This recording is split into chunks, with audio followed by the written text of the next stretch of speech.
suffered his knockout from Juan Manuel Marquez.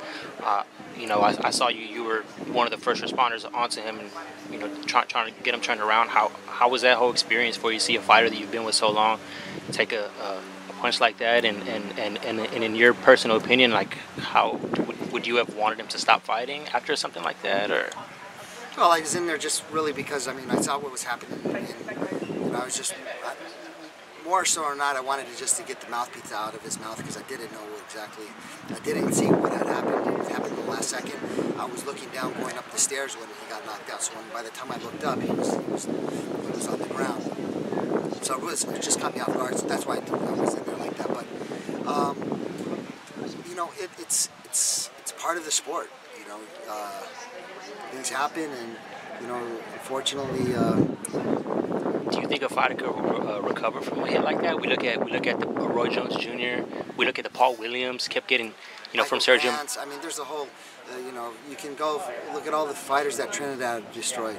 You know, you go from Vargas, not to be in the same, William Joppy, David Reed, you know, a lot of guys when they get older, they just don't come back the same. So they're 35 years old and stuff like that. And again, it's just, I try not to really think about it, because my focus has to be on Brandon and preparing him for the best Manny Pacquiao that's there, and winning.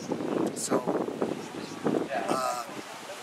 you know, I just hope that everybody comes out safe and healthy. That's kind of this kind of reminds me of when Mike Tyson was gonna fight Lennox Lewis. They got one of the sparring partners they used to get with Mike Tyson. He used to spar with Tyson, and they put him on the Lennox Lewis team to kind of help Lewis out. So I remember they paid some money. Or there was something involved, like with one of those fights a long time ago. And it's kind of like getting Mr. Miyagi from Danielson and putting him with. You know, you've been there with Pacquiao, and you've seen what he you know, and you know, it's business at the end of the day, and I'm sure you got. I know a lot of people think that I hold some kind of trade secret to that, but I mean, if you look at the top trainers out there, like the Naazim Richardon, the Joel Diaz, even the Emanuel Stewards, you know, God bless him, rest in peace, and you know, obviously now Robert Garcia is the top trainer of the year. You know, they don't really see anything special or in anything technically sound that he does. So it doesn't. They don't need me to tell them that. You know, they see it themselves. All the top trainers out there, you know it.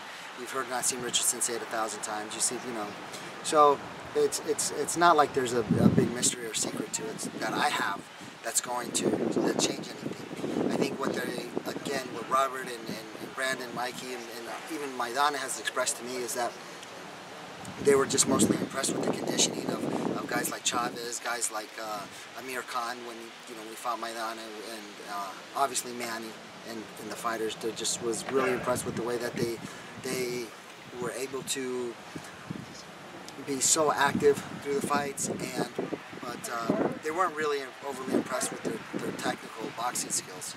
So we were really fortunate that they trained hard, focused on a lot of their conditioning.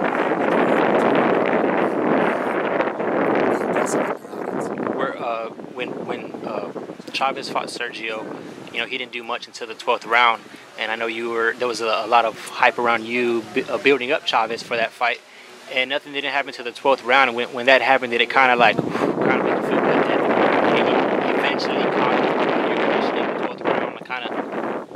No, because we really didn't focus too much on that. There was a lot of outside distractions and interruptions and things like that. So Julio really didn't have the time to train. Mentally, he wasn't in the fight. Did you know he was smoking weed, or? No, I didn't know. He wasn't. It's not like he's gonna come and knock on the door and say, "Hey, bro, you want to come downstairs?" You know? He wasn't tired, or he was acting funny one day, or. No. I mean, it's not. Again, if we would have known things like this, or we would have known that Chavez was not mentally in the fight. You got to remember that was our 4th fight in that year, and knowing the way that I trained, he was tired. He was a lot of pressure on him, and then all of a sudden a lot of people started showing up out of nowhere inside the camp. So he didn't feel very comfortable. He wasn't happy. It's not an excuse or whatever. He's a grown man. He knows what to do. But I knew that there was going to be problems.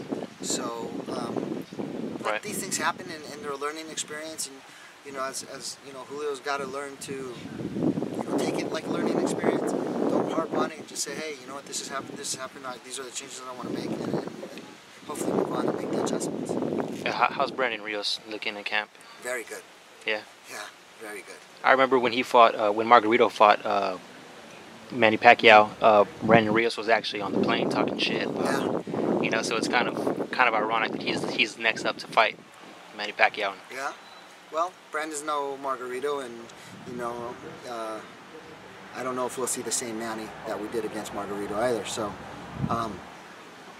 you know, it's sports, man. Sometimes it's like I always say the same thing over and over. You know, I've played baseball my whole life. I've batted against my friends that were pitchers, and you know, they aren't going to throw me high and inside and hard, and you know, I'm going to try to go yard. So but at the end of it, dude, you know, you shake hands and go, you know, that's what it's about. But sometimes when you're friends like that, you try a little harder, you push a little harder, because there is a level of you can't avoid the fact that it's something personal. You know, so you know, I know that I gotta push harder, I gotta drive, get to Brandon better than I ever done any other fighter before. Awesome. All right, thanks, Alex.